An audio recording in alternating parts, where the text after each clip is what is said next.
So now that Christian is medicated and no longer a complete spaz, King Lolcow, um, someone has nominated a successor. I got to this anonymous letter or the anonymous package. It was postage not paid. Like I had to pay the postage on it to receive it. And the post office like, well, where was it sent from? And it had my address as the return address with me as the sendee, which is not true. And in it had this burned piece of paper, which I feel like I'm going to get serial rape here. It says, the stars are aligned. A new host is chosen. Hail unto thee, Nick Chan Rekieta. And then with that came this. And this was so weird because this came before the mention of Sonic in the trademark dispute that we were talking about last night. A Sonichu medallion has been passed to me. I don't know where this came from. I don't know what it means other than what it means, but that is that happened. That happened. It cost me $2 to pay the postage on it. Dude, if you need more guns, just let me know. I'll send some. This is friendly, I think. This is friendly. Don't put it on. Come on. Don't put it on. Sonichu He has it on. He lives in you. He says it. The guy sent him a cursed medallion made of cursed Play-Doh, not all magic, and then sent him a Necronomicon enchantment. And Rekieta instinctively puts on the medallion and reads the enchantment aloud in public so that everyone may witness it. He even has gathered witnesses so that the deed may be seen and recorded into history. This is not good shit. Okay, so how do I want to handle this? Let me see what I got here. Rekieta and Dick both desperately want my attention. They have acknowledged me as their e-daddy, and they seek my validation and approval or disapproval in this instance. And so I will be very selective in what I respond to regarding them, because I know that they will simply act up anytime they want e-daddy's attention. And that's not good entertainment, and it encourages them to be boring. So I have to be very careful. I will start with this. Rekieta, whenever you see the kitchen in the background, that's like a local stream, and you're almost guaranteed that he's about to say some retarded ass shit. So in this instance, Rekieta makes the statement that all men are gay. I have a theory. It's gonna make some gay men very mad, but I have a theory that men are becoming closetedly gay. Men as a group. Not me, obviously. I'm super heterosexual. Only like women, but a bunch of men are closetedly gay. And I've determined this because it's simple. If you've been online, like I've been around a bit, I'm an observant man.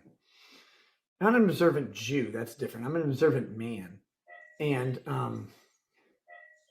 I've talked a lot about relationships, male attraction, female attraction, stuff like that. You guys have heard this. People get pissed off when I do. They're like, you don't know anything. You're a fag. I'm like, yeah, well, true, but listen to me for a second. I'm right. And I've talked about shorts, very important. I've talked about quite a bit.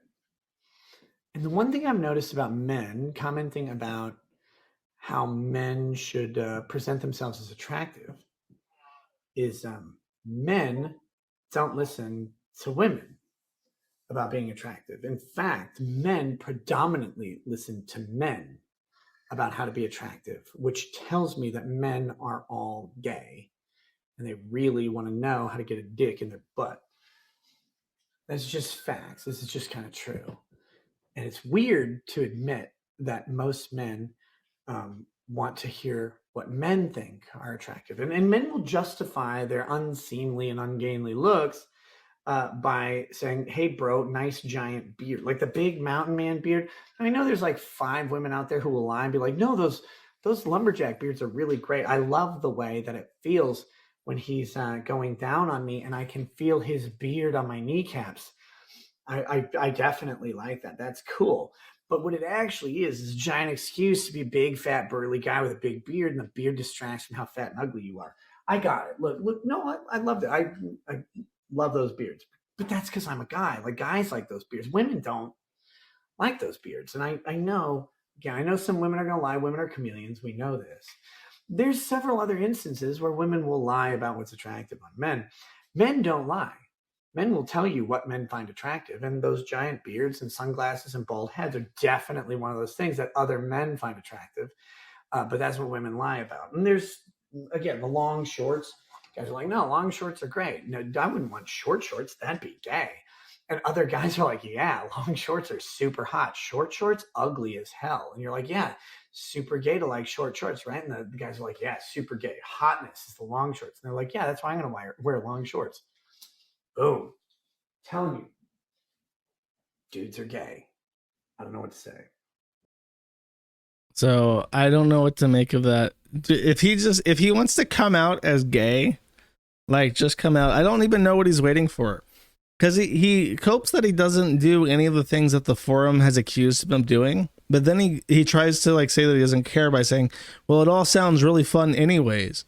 So just say it. I don't understand. Like, what's the point of denying that you do wife swapping or that you go to hedonism or whatever, like during the racial mixing week? Like, at this point, what difference does it make? If you want to say that you're gay or hetero flex or whatever, just do it.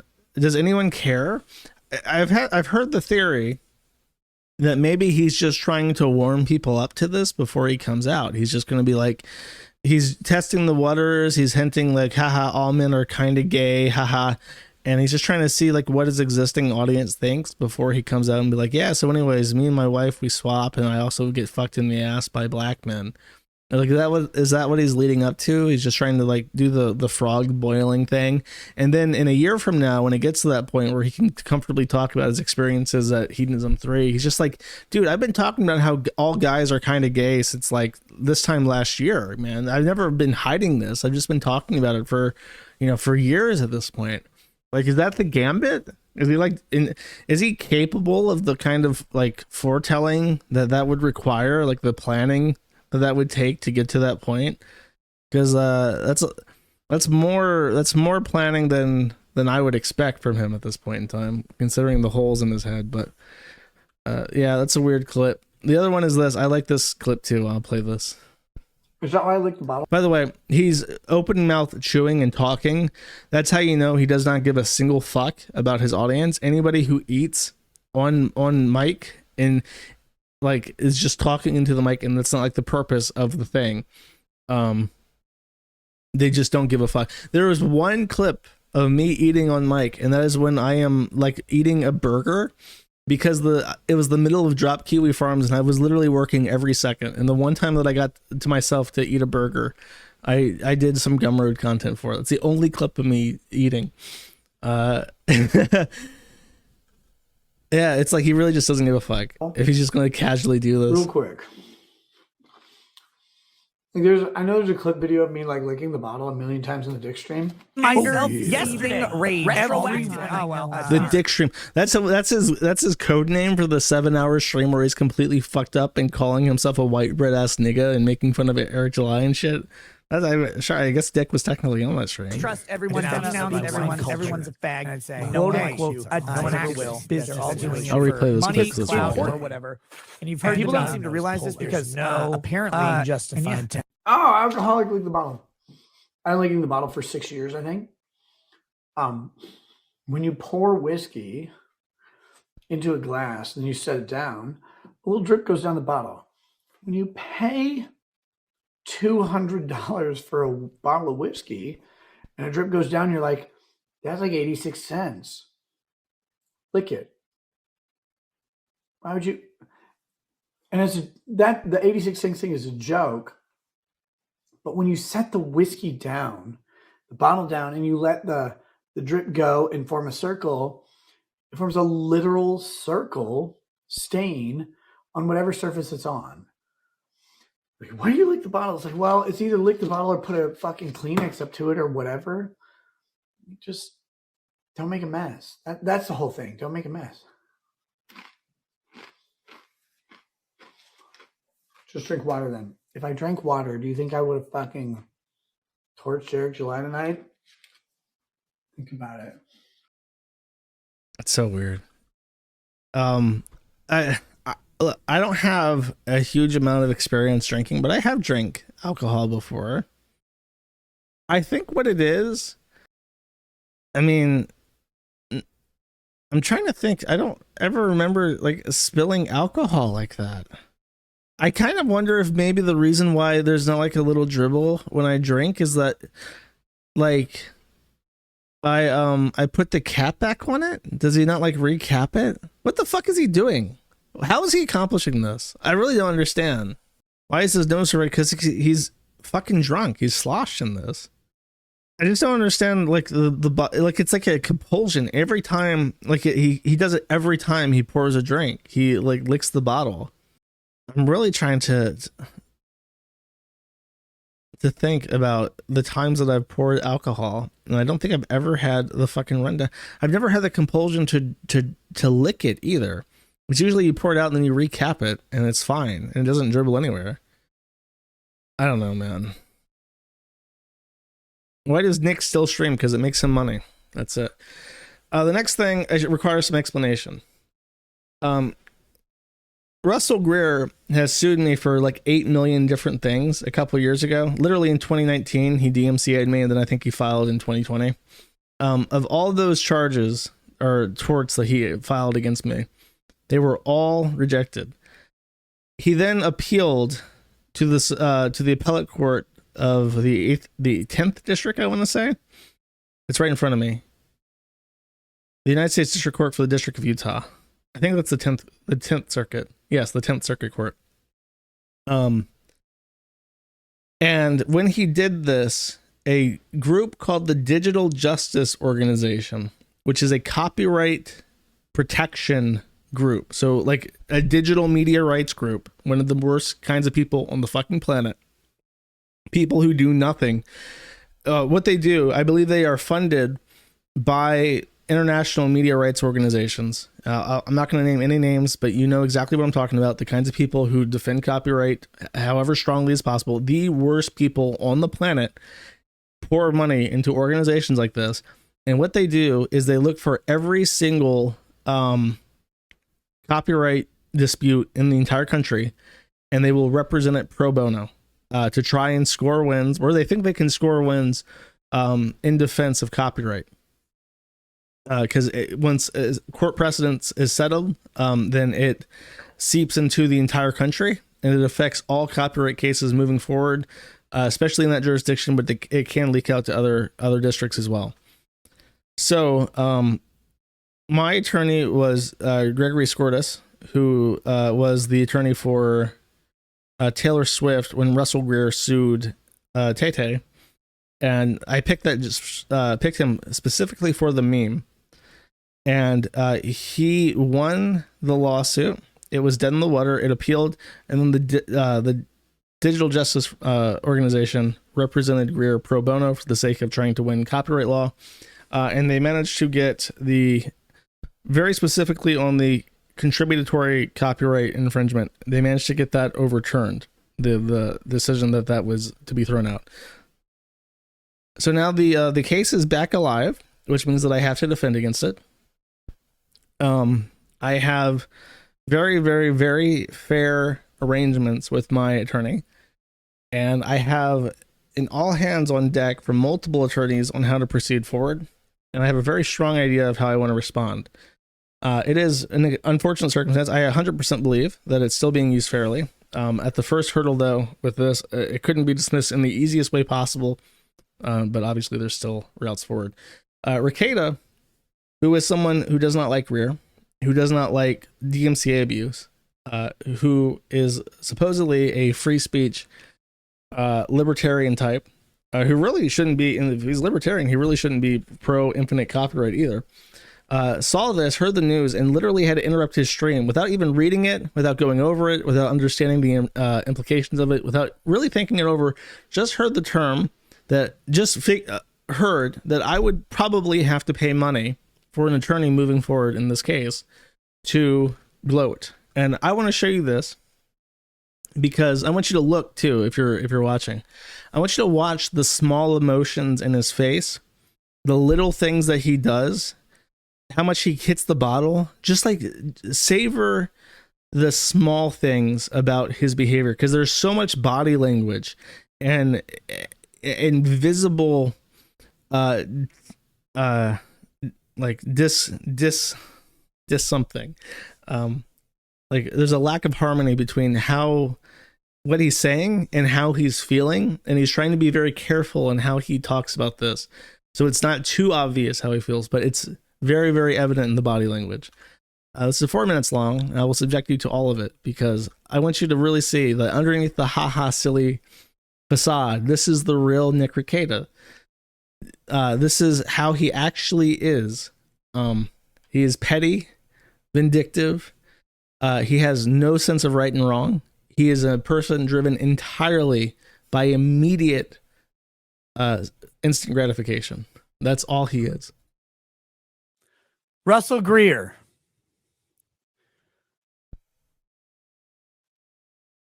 In a case that I had stopped following,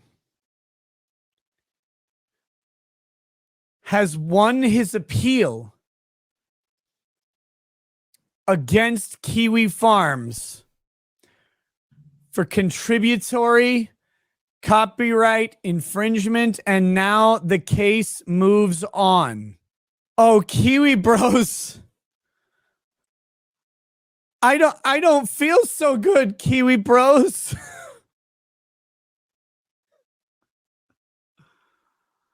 Look, I don't want Russell Greer to win this case in concept. I really don't want that to happen. And I do not think that contributory copyright infringement, based on the facts I saw, is a thing. I think they may ultimately win the case. But you know,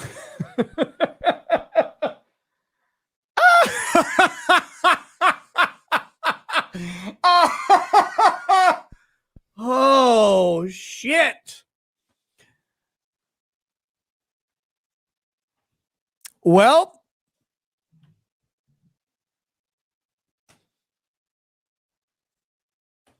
sorry, Josh. Sorry, Gator.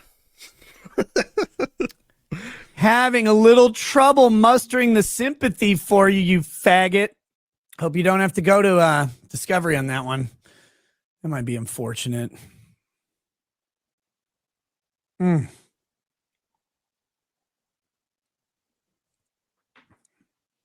at that. Look at the face. Don't No do words. a stream screaming about it, Josh. Or e-bag for a crowdfund for your lawsuit or anything like that. That'd be a shame, right? If you did all that. There's an unjust lawsuit against you, and someone decided to have a weird, random personal animus with you for no fucking reason.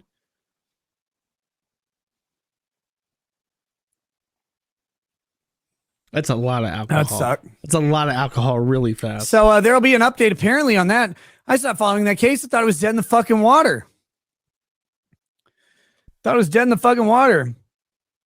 Kiwi Farms has been taking L's like crazy lately. Shit. That's the most embarrassing opponent to lose to possible. All right. Well, there you go. All right. I don't know anything about it other than they reversed and remanded, saying that Russell Greer has brought plausible claims of contributory copyright infringement against the Kiwi Farms. And so now it will go back to the district court to proceed with the case. We'll have to look into the arguments presented and what the actual, I guess what the order says. It's amazing. Josh is a really good lawyer, though. I mean, he usually knows what he's talking about, so that's cool. I guess he just didn't win this one. Riley still has that felony charge, though, so he's right on that. Right? Right, Josh? Riley's got that felony charge? Definitely got a felony for showing up at the rivers. Does he have it? Have you seen a charging document, or have you seen an incident report? you seen a warrant request? I haven't seen one. Seems like somebody would have that.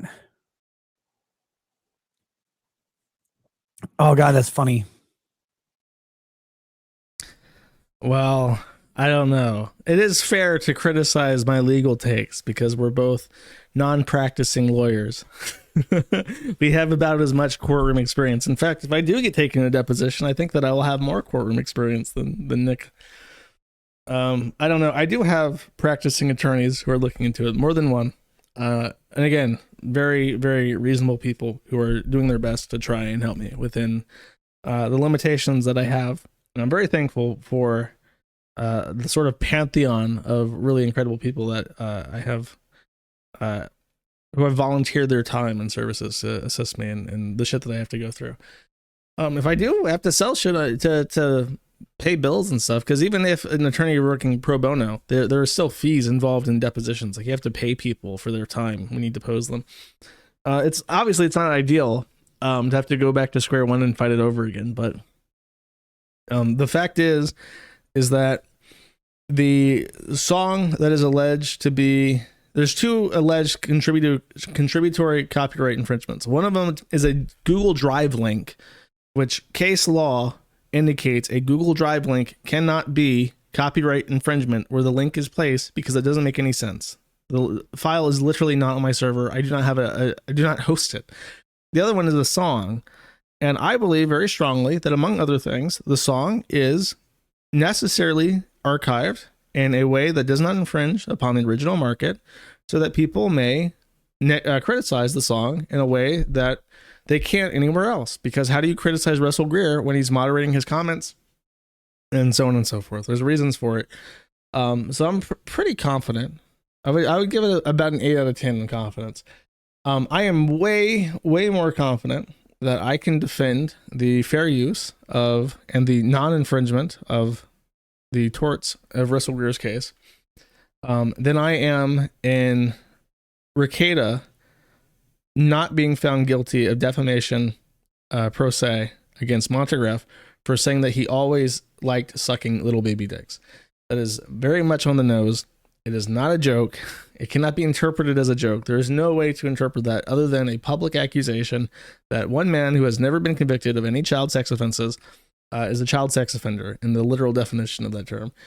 And on one hand, it's very reasonable to, for a host to say, no, I'm not going to censor archives of clips that could be deleted off the internet.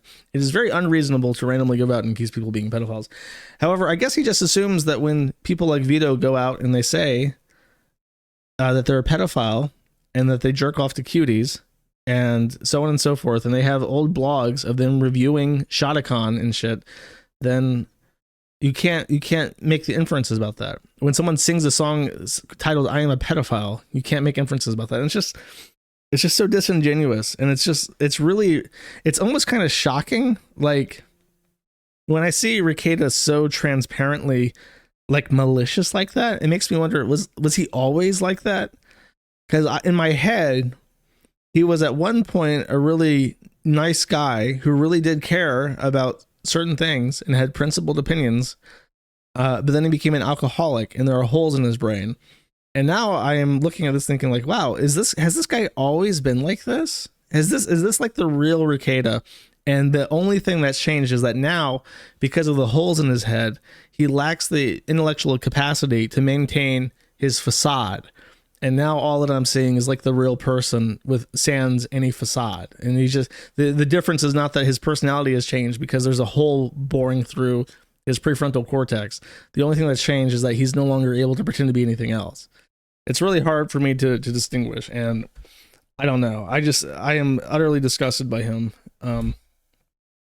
And the thing is I even told him early on, like, that I disagreed with him calling Montegraph a child sex offender. And I told him, I think I told him directly that he should have found a way out of the case. And again, Rekieta, in his thing, what he just said is that he doesn't even think that it will proceed and I'll have to pay, whatever the fuck for statutory damages. He thinks it will get thrown out. But what he finds really funny is that I know somebody with lesser means than him is going to have to pay to go all the way up to discovery, or which is $30,000 up to $75,000 for a trial, and so on. It's more expensive.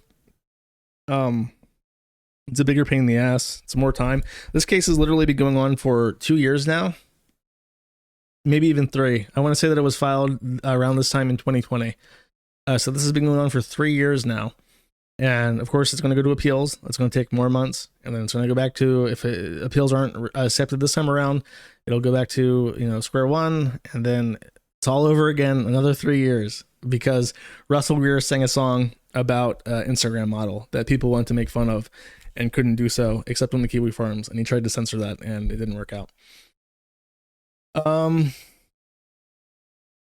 So yeah, it's a mess, and it's one of the biggest pains in the asses. I want to phrase it like this.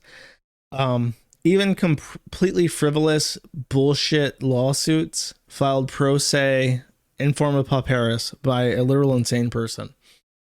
You could right now, you could go online, you could find some templates for whatever tort you wanted to file. You could find somebody and then file a lawsuit against them in a courtroom. You could sign it, pay $100 for the filing fee, and then that person is fucked. You will probably, literally just pick any random civil tort in your state, and then pick it out of your phone book, any name from your entire state, and file that random bullshit lawsuit with unspecific details. And if you manage to pass the sniff test and get that lawsuit filed in with absolute bullshit facts, there is a likelihood that you will bankrupt that person. All it takes is one lawsuit, one bullshit lawsuit, and almost everybody in the United States of America is bankrupt. They have no way of defending it. You're not entitled to a public defender in civil cases. There's very rarely legal help for people who are being taken advantage of by the system. In my case, the EFF is aware of what's going on. They're aware of the appeal, and they do not care. They say you're completely on your own. And other nonprofit organizations like that do not want to touch us, because in the appellate court, listen, I'll show you this. If I go through this,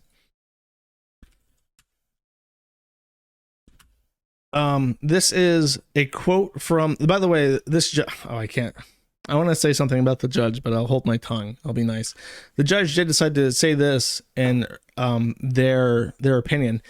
Many of Kiwi Farm's targets are physically or mentally disabled, and Mr. Greer himself suffers a form of facial paralysis. Kiwi Farm's users allegedly stalk and harass these other individuals. According to Mr. Greer's complaint and the request for a preliminary injunction, Mr. Moon and Kiwi Farms users have been implicated in 3 suicides, a school shooting in New Mexico, a clash with New Zealand authorities over information about terrorist attacks in mosques and churches. Utter bullshit. But at this stage in the proceedings, anything that the plaintiff files is presumed to be true. And of course, the judge is going to take this and reiterate it. And then that information is in public record as a court document. And then when people report on this, on Bloomberg News and shit, they quote this as true. They say, well, a judge is saying that they withheld information from New Zealand police, so therefore they were helping a terrorist. And they get to just say that now forever because the court is participating in this. So it's really frustrating, and there's a lot of injustice, but because at this point, the Kiwi Farms is undefamable. You can say literally anything about us, and I have no recourse against it. And the organizations that you would hope would defend civil liberties are not interested in helping. They want something easier and more better for PR. So the justice system for little people in the United States is very dire. It's in a very sad place. Rekieta knows that it's very dire. It's in a very sad place, and he doesn't care, and he thinks it's funny actually. So keep that in mind. Let's just do a little what they call in-camera editing right now. Go back to this. But when Rekieta asks you for money to help his poor little defense case, to hire the nice lawyer from California to defend him from the heckin' defamation case. Remember this. This is what he thinks about people abusing the legal system.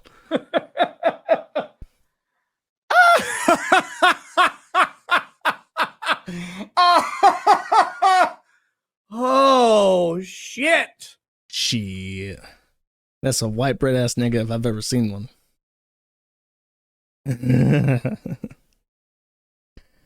Oh wow. It does suck. It really shocks me, like, how disappointing he continues to be. Because it's gone from like, oh, well, I expect better of him, to like, oh, that's actually like really shitty behavior from like anybody. And never buying somebody that you know, hold in high regard or trusted at some point. Like, that's like shitty behavior just in general from people. Such is life. Supreme Me for 5 says, I'm going to enjoy watching Rekieta's grifting career implode one day. Only a matter of time before he has a scandal. That's the thing with people who take on feuds with the Kiwi Farms, is that the Kiwi Farms has been around for a very long time, and many people who have wanted us to shut down are no longer with us. And you just gotta wait. ECB 42305 for 5 says, you make me laugh the hardest of any podcast. You bring joy while I work. I feel it's necessary to give me $5 despite Baldo Gaggins. Baldo Gaggins, gross. I need to get rid of that yee ass haircut.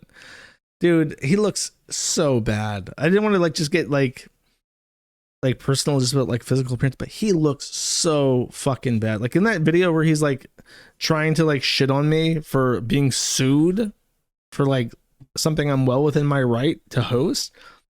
He looks fucking greasy as shit. He's like bright red and he just looks fucking nasty.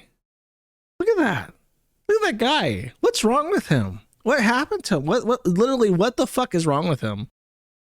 It's crazy. ECB 42305 says, another $5 to call him a white bread ass cuck who buddies up with socioeconomic groomers and proclaimed PDF files. Don't even get me fucking started on the veto shit, man. I just don't get it. I just do not understand the whole obsession with trying to be friends with them. Like surely there are better people to buddy up with. But no, 40-year-olds who sit around in bikinis and look like they shit themselves. And Vito and Dick Masterson, those are the people. That's the way forward. By the way, in chat, I'm going to read the responses when I switch over to Odyssey. What is his opinion on Legal Eagle?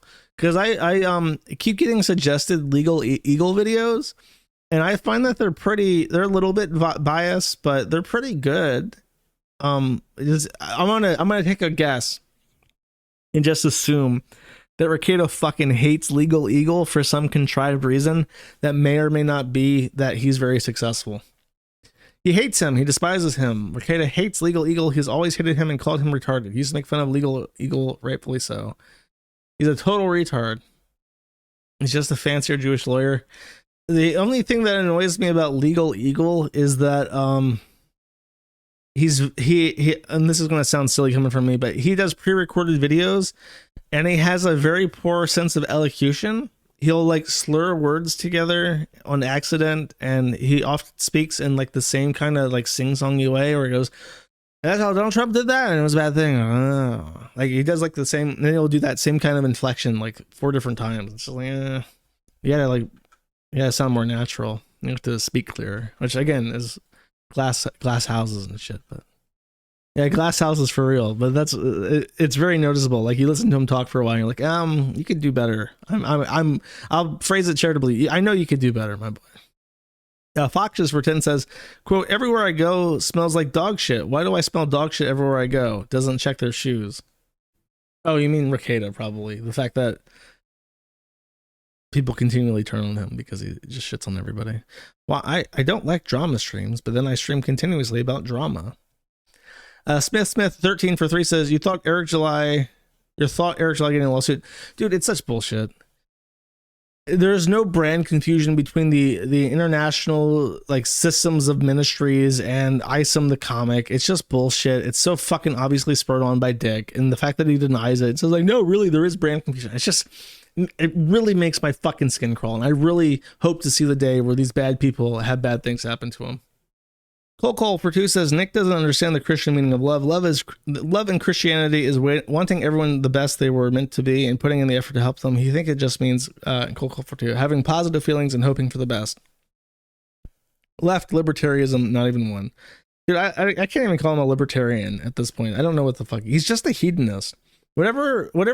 I mean, maybe you would say libertarianism, but he doesn't have a political philosophy. He just wants to gratify himself as much as possible all the time. Just like Dick. Mario Carter 13 for one says, broke. Drexel smashed Nick's wife. Woke. Drexel smashed Nick's V card. Gross. I don't even want to think about that. Drexel's so fucking nasty, man. Insensitive Zero for 5 says, did you catch the bit about one of Dick's pet retards visiting Eric July? I saw one Chris video. Now I'm saying July. Visiting July's dead grandfather's grave and revealing he named his superhero after him. The ISOM knew this before going through with the lawsuit. Yeah, he named his book after his grandfather. And then when people found out that he has like a really close relationship with his grandfather, one of the Dick Show people went over to the headstone, and it looked like he pissed on it. I think that he mentioned, like, he teased that he would shit on it or something. I don't know what the fuck he did. There was like a big wet stain on the headstone that's not present in other photos of it. So he definitely poured something on it. It's just really fucking gross, man. It's really gross that people are like this. I still don't fucking get it. I understand that Eric July like feeds the trolls just a little bit because he does like instantly give these people attention, and I wish he would fucking starve them out. But even then, it's like nobody on the forum did shit like this to people, and it's not funny. Is the reason it's not funny. That's why they didn't do it. James Boone for 5 says, Josh, I did the math on science. A drop of whiskey from a 700 milliliter bottle priced at $200 is 2 cents. Nick is an alcoholic. No, bro, you don't understand. If you don't desperately tongue bathe your alcohol bottle after you pour yourself a drink, it'll have a little oopsie whoopsie and make a little wingy wingy on the ground. Now, you could easily just use a coaster or something so that it doesn't get on the table. But tongue bathing it, I guess, is more phallic and enjoyable for a hedonism enjoyer. Blind Oracle for 50 says, shameful to see Rekieta like this overexposure of the internet, spelled properly. Seems like it really breaks the mentals. Nah, dude, it ain't the fucking internet that did that to Rekieta. It's something else. I guess he leaned into the alcoholism bit a little bit too hard.